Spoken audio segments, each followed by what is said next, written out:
You know that feeling when you ask someone a simple yes or no question and they respond with a 3-paragraph essay about why they can't possibly answer? Well, grab your popcorn because Yvette Cooper just gave us a masterclass in political dodgeball on LBC, and Nick Ferrari was absolutely not having it. 5 separate times she refused to answer what might be the easiest question in political journalism: do you think Donald Trump deserves a Nobel Peace Prize? But before we proceed, please don't forget to hit the subscribe button for more updates on the UK Political Insight. Thank you. It's not rocket science, it's not classified information, it's literally just an opinion. But apparently, in the world of British politics, having an opinion is more dangerous than juggling chainsaws while riding a unicycle. Welcome to UK Political Insight, where we watch politicians tie themselves in knots so you don't have to lose brain cells trying to understand why a simple question requires the conversational equivalent of a smoke bomb. Now let's set the scene. It's October 10th, the Nobel Peace Prize announcement day, and everyone's talking about whether Donald Trump might snag the award for his work negotiating peace between Israel and Hamas. Love him or hate him, the man got involved in one of the world's most complicated conflicts and actually made some progress. That's not nothing. So Nick Ferrari, being the absolute legend that he is, decides to ask Foreign Secretary Yvette Cooper a straightforward question when she pops on his show to discuss policy. Should be easy, right? Just a quick chat about current events, maybe get her thoughts on international diplomacy. Standard stuff. Ferrari asks the question, does Donald Trump deserve the Nobel Peace Prize? Simple, direct, the kind of question you could answer in literally 2 words. Yes or no. Pick one. But Cooper? Oh no, she's not falling for that trap. Instead, she launches into what can only be described as a verbal obstacle course. She says it's an independent process that she can't cut across, but nobody should be in any doubt about the significance of the moment, which, if you're keeping score at home, is absolutely not an answer to the question. It's like someone asking if you want tea and you responding with a detailed history of the Boston Tea Party. Interesting, sure, but completely beside the point.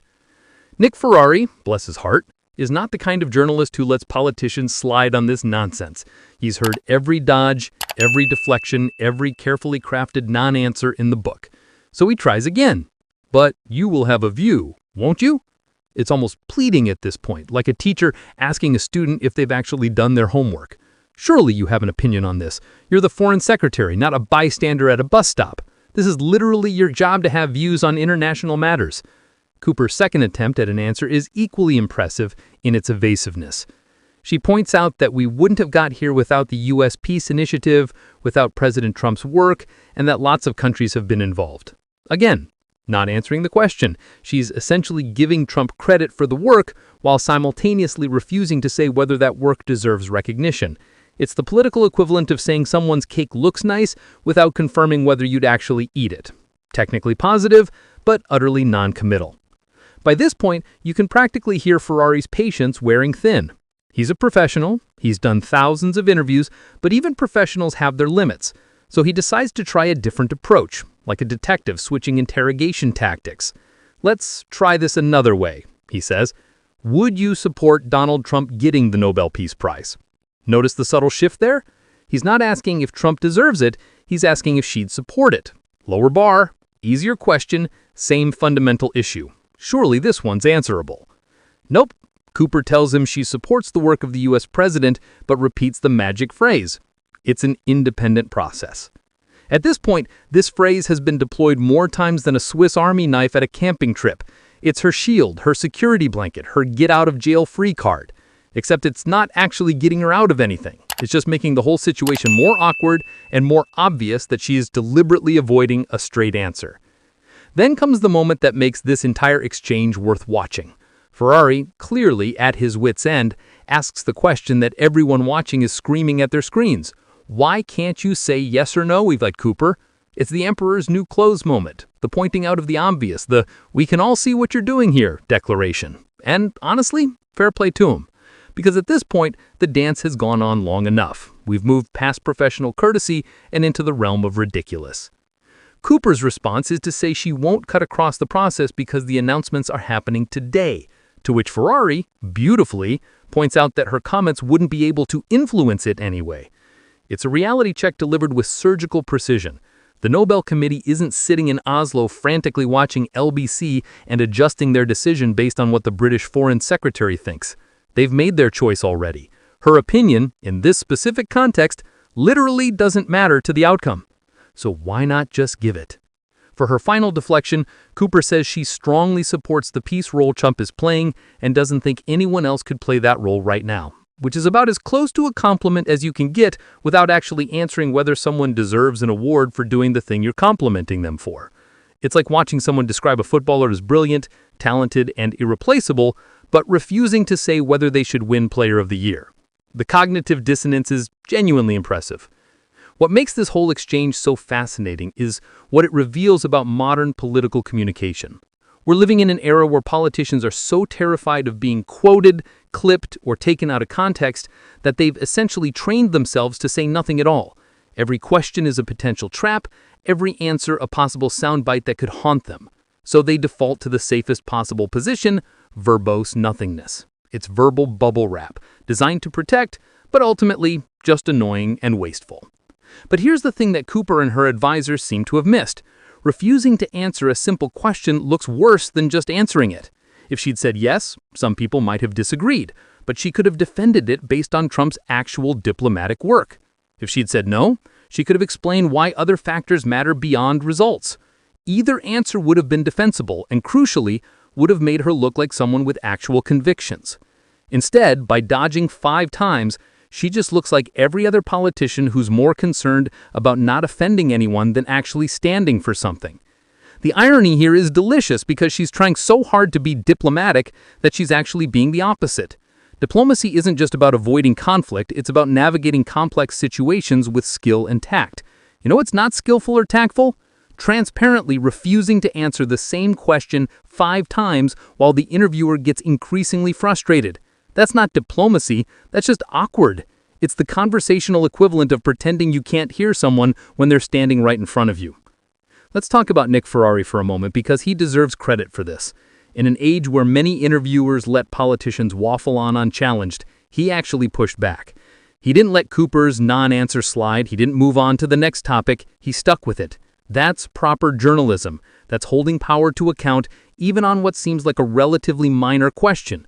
Because if politicians can't be straight with us on the easy questions, why would we trust them on the hard ones? The punchline to this entire story is Trump didn't even win the award. All that dodging, all that deflecting, all those carefully crafted non-answers about an independent process, and the Nobel Committee went ahead and gave it to Venezuelan opposition leader Maria Corina Machado for her work promoting democratic rights for the people of Venezuela and her struggle to achieve a just and peaceful transition from dictatorship to democracy. Which, by the way, is genuinely impressive and important work that probably deserves more attention than it's getting. But that's not the story that's got everyone talking. The story is a British foreign secretary doing the political equivalent of the "I plead the fifth" routine on a question that required no pleading whatsoever. What this interview really highlights is the increasing disconnect between how politicians communicate and how normal people actually talk to each other. In the real world, if someone asks you a straightforward question 5 times and you refuse to answer, people think you're hiding something or being deliberately difficult. In politics, apparently, that's just called Tuesday. The training, the media coaching, the careful message discipline, it's all created this weird alternate reality where saying nothing is seen as safer than saying something. But viewers aren't stupid. They can see through it, and more importantly, they're getting tired of it. The broader question this raises is about accountability and straight talking in politics. We're constantly told that politicians need to be careful with their words, that everything can be weaponized against them, that one wrong phrase can derail a career. And sure, there's some truth to that. But at what point does the fear of saying the wrong thing become more damaging than just saying what you actually think? At what point does protecting yourself become so obvious that it undermines any credibility you might have had? Cooper's performance on LBC is a perfect case study in how not to handle a simple question. She had multiple opportunities to give a straight answer, defend her position, and move on. Instead, she chose the path of maximum evasion, which made a minor question about an award into a story about her unwillingness to be direct. That's not smart politics. That's just self-inflicted damage. It's like watching someone trip over a hurdle that was already on the ground. So there you have it, folks. 5 questions, 5 non-answers, 1 very patient journalist, and 1 foreign secretary who apparently believes that having an opinion about the Nobel Peace Prize is more dangerous than negotiating international treaties. In a world where we desperately need politicians to be straight with us, we got a masterclass in saying nothing at all. Brilliant. If you enjoyed watching this political dodgeball as much as I did, hit that like button faster than Yvette Cooper can avoid a question. Subscribe to UK Political Insight because we're serving up fresh political chaos multiple times a day. And honestly, British politics gives us plenty of material to work with. Drop a comment below and tell me, was Cooper right to dodge the question? Or should she have just answered it? Would you have answered yes or no? I genuinely want to know what you think. And stick around because we've got more videos coming your way faster than a politician can change the subject. Until next time, keep questioning, keep thinking, and for the love of all that's holy, if someone asks you a yes or no question, just pick one.